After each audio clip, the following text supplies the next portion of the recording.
Hello, this is Brian from Stang's LaserWorX. My brother and I, Jeff, have created a skid plate for a Harley Davidson for a 23.5 CVO road glide and 24 street glide and road glide. This skid plate will protect your radiator hoses and electronics, which are located under here. Very susceptible to the front tire debris. So we've created this to bolt on to this bolt and a bolt on the other side.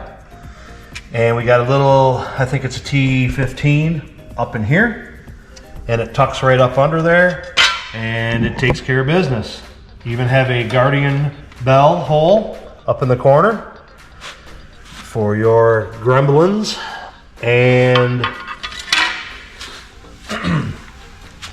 it is made out of 1/8 inch aluminum, laser cut, right here in the good old US of A in Michigan, out of one piece. It's going to be available raw aluminum, and we will be able to powder coat it black for you.